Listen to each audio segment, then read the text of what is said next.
Hey guys, it's FifaRalle here and welcome to another video in the Road to the World Cup series. And in the last video in the series, it seemed like you guys wanted me to continue throughout Group C. So we are going with Greece.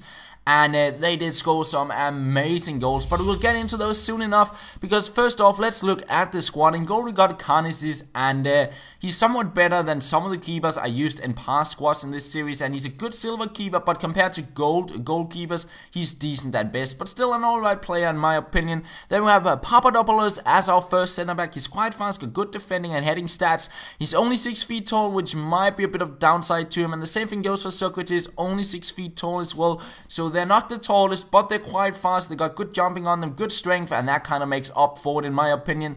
On the right back, we got Torresidis. He played 64 games for the national team, and his inform here is a really good defending right back. He's 6 feet 1 tall. He got good defensive and heading stats, medium work rates. So if you like a defensive right back, he might be a good option. On the left back, we do have Holebas, and he's a good attacking left back. He's fast, he got good strength on him, and he was holding down the left back spot quite well in my opinion. And the defense overall was just really solid, I'd say.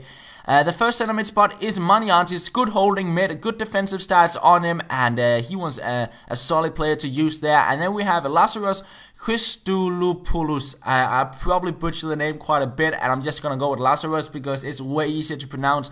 But he's a really good silver player. 4-star skills, 4-star weak foot, good all-round stats on him, and he was really fun to play with in my opinion. Then on the center attack mid, we went with Kone. 3-star skills on him, and his stats alright, but compared to other goal players, he's not really anything special, and you can probably find a lot of better options if you're not going with a Greece squad overall. But on the right wing, we do have FifaRalle. He had 5-star skills last year. This year, he only got 4-star skills, but he scored some amazing goals. So look forward to that. Probably one of the best goals of the series so far. It was pretty insane. And then on the left wing, we got Samaras with 71 caps, and his inform here is really expensive. So maybe you want to just pick up his regular card because it pretty much drops the price down to like 40k for the squad instead of like 250k. But he's big, he's strong, got 3-star skills, and he's quite fast, which is nice.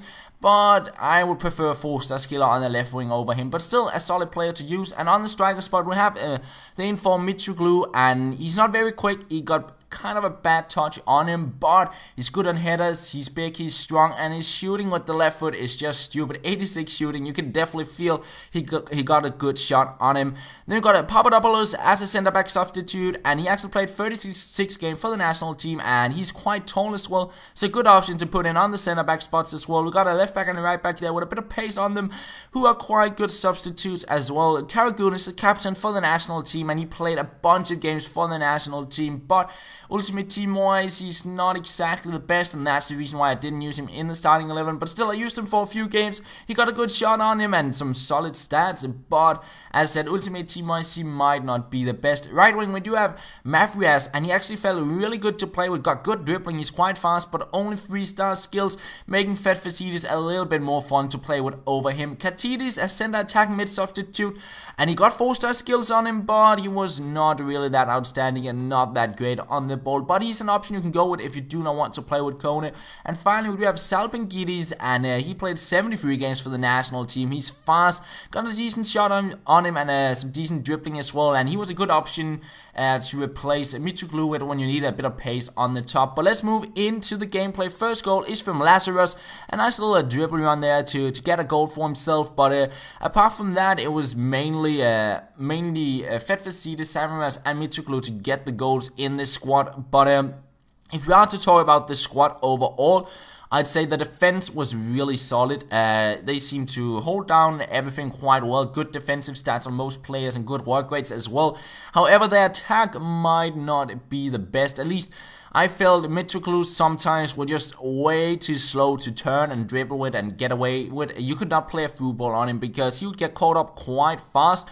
And that is kind of the thing you can expect. But if you like him, like to play with a target man, he is a good option. You can cross it in and he will be able to head it in. Or if you find some space, take a shot with the left foot and you will probably get a goal or a corner because his shooting is really good on the left foot. And here you have that outstanding goal from FifaRalle. Amazing finishing there right into the top corner. Goes in off the post. But yeah, as I said, the squad overall really good defensive wise. The attack might need a little bit of fine-tuning. Maybe you want to switch it up with some other nation or something like that if you're looking to kind of get some Greek players into your side. I'll still say Fetfasidis was good to play with. Samaras, he was alright, but I think there's better left-wing options on the game. And then Mitoglu, good target man, good shooting, but not really that fast and not the best dribbling on him. And we had Salvin Guidis you could throw in for a bit of pace, but didn't really score any outstanding goals with him. And we're kind of coming to an end with the goals. This was a nice little passing sequence. We got it going with the team. In the end, it was falling to Mitoglu, who could finish it off actually with his weak foot. And we got a few goals with him as well, with Mitoglu. And here's one of them. He panics a defender. He will eventually get back onto it, pass it out wide. And in the end, he actually gets the ball back, gets it onto his left foot. And you can see the power on his shots are quite good. That goes in off the post, and he did actually score one more goal from distance, which I was quite happy about, because in the start I struggled a little bit getting goals with him, but eventually he would turn up, and once you found the space he could definitely shoot from distance. A lovely goal there, and that is pretty much where this video is coming to an end. The final replay angle here, and apart from that, the next team we will be covering is the Ivory Coast, which should be quite interesting actually. Got some good players as well, and we'll see if we can continue on scoring some good goals. And that is pretty much all, guys. Thank you for watching, and I'll talk to you later.